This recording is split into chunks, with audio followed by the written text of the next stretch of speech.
ഇന്ന് എലഗൻ വേൾഡിൽ കൊണ്ടുവന്നിട്ടുള്ള കുറച്ച് സാരികളാണ്. ഇതൊരു പാലക്കാട് ജില്ലയിൽ വാണിയംകുളം പറഞ്ഞ സ്ഥലത്തേക്ക് അവിടെ കുറച്ച് ചേച്ചിമാർ അവർക്ക് യൂണിഫോം പോലെ കൊടുക്കാൻ വേണ്ടിയിട്ടാണ് ഫങ്ഷൻസ് വരുമ്പോൾ എന്ന് പറഞ്ഞിട്ട് ഓർഡർ ചെയ്തതാണ്. കൂടുതൽ ഡീറ്റെയിൽസ് വെളിപ്പെടുത്തണ്ടെന്ന് പറഞ്ഞിട്ടുണ്ടായിരുന്നു. അപ്പോൾ അതുകൊണ്ടാണ് അത് പറയാത്തത്. പിന്നെ ഇതിപ്പോൾ നമ്മൾ കുറച്ചധികം ഉണ്ട്, 20 പീസിൽ മീതുണ്ട്, 10-25 പീസ് ഉണ്ട്.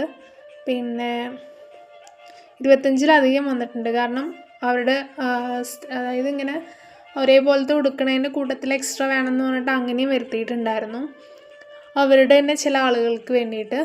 അപ്പോൾ അത് നമ്മളിപ്പോൾ പാക്ക് ഓപ്പൺ ചെയ്യാൻ പോവുകയാണ്. എന്നിപ്പോൾ വീഡിയോ എടുക്കുമ്പോൾ ഞാൻ തനിച്ചേ ഉള്ളൂ. സാധാരണ നമുക്ക് ആരെങ്കിലുമൊക്കെ ഹെൽപ്പ് ചെയ്യാൻ ഉണ്ടാവാറുണ്ട്. അപ്പോൾ അതിൻ്റേതായ ചെറിയൊരു വ്യത്യാസം കാണും കേട്ടോ. എന്നാലും നമുക്ക് നോക്കാം. പിന്നെ പെട്ടെന്ന് വേണമെന്ന് പറഞ്ഞത് കൊണ്ട് നമ്മൾ ഫ്ലൈറ്റ് വഴിയാണ് വരുത്തിയിട്ടുള്ളത്. സാധാരണ ഷിപ്പ് വഴിയാണ് ചെയ്യാറുള്ളത്.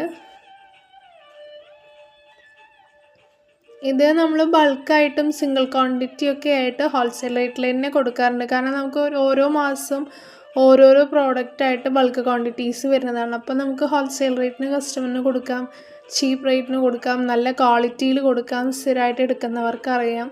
പിന്നെ ഏത് ഡ്രസ്സ് എടുക്കുമ്പോഴും നല്ലത് പറയാനും കെട്ടത് പറയാനും കുറച്ച് ആളുകളുണ്ടാവും. അതിനായിട്ട് എന്ത് കിട്ടിയാലും സംതൃപ്തി വരാത്ത കുറേ ആളുകളുണ്ടാവും. അവരെ നമ്മൾ കണക്കിലെടുക്കാറില്ല. കാരണം എന്ന് വെച്ചാൽ അവർ കുറ്റം പറഞ്ഞുകൊണ്ട് തന്നെ ഇരിക്കും. അങ്ങനത്തെ ആളുകൾ അത് ഏത് ബിസിനസ്സിലും ഉണ്ടാവും. അപ്പോൾ അതുകൊണ്ട് നമുക്ക് അതിൻ്റെ പിന്നാലെ ഒന്നും പോകാൻ നേരമില്ല. പിന്നെ നമ്മൾ ചെക്ക് ചെയ്തിട്ട് ഐറ്റം ചെക്ക് ചെയ്തിട്ടാണ് കസ്റ്റമറിലേക്ക് എത്തിക്കുക. അതുകൊണ്ട് തന്നെ നമുക്ക് കംപ്ലയിൻസുകൾ ഇല്ല എന്ന് വേണമെങ്കിൽ പറയാം. കാരണം കംപ്ലയിൻറ്റുകൾ കൂടുതൽ വരികയാണെങ്കിൽ നമ്മൾ ആ ഡീലർഷിപ്പ് വേണ്ടാന്ന് വയ്ക്കും. ആ ഫാക്ടറിയിൽ നമ്മളധികം ഫാക്ടറികളിൽ നിന്ന് ഡയറക്റ്റ് പർച്ചേസാണ്, അപ്പോൾ മാനുഫാക്ചേഴ്സിൻ്റെ അടുത്ത് നിന്ന്. അപ്പോൾ അതുകൊണ്ട് കംപ്ലയിൻറ്റുകൾ അങ്ങനെ ഉണ്ടാവാറില്ല. പിന്നെ തുടക്കത്തിലൊക്കെ ഇടയ്ക്കൊക്കെ അങ്ങനെ വന്നിരുന്നു. പിന്നെ നമ്മളതൊക്കെ നിർത്തി, അവരായിട്ടുള്ള ഇത് നിർത്തി പുതിയ ആളുകളായിട്ട് ചെയ്യാൻ തുടങ്ങി. ഇപ്പോൾ നമുക്ക് വലിയ നിലവിൽ പ്രശ്നങ്ങളില്ല. പിന്നെ ഇത് വരുന്നത് ബോർഡർ വന്നിട്ട് റെഡാണ്, മുന്താണി റെഡാണ്.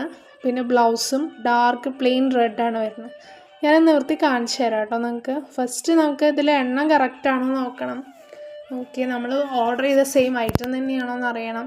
അപ്പോൾ അത് കസ്റ്റമറിനെയും കൂടി ബോധ്യപ്പെടുത്തണം. കാണുന്നവർക്ക് അതൊരു ഹെൽപ്ഫുള്ളാവും. ഓക്കെ, ഇതിൻ്റെ കളർ ഇതാണ് വരുന്നത്. അവർക്ക് ഇതാണ് ഇഷ്ടമായത്. കാരണം 10-25 ആളുടെ അഭിപ്രായങ്ങൾ നോക്കി വരുമ്പോൾ ഉടുക്കാനൊക്കെ ആയിട്ട് സുഖമാണ്. കമൻസ് നമ്മളല്ലല്ലോ പറയേണ്ടത്.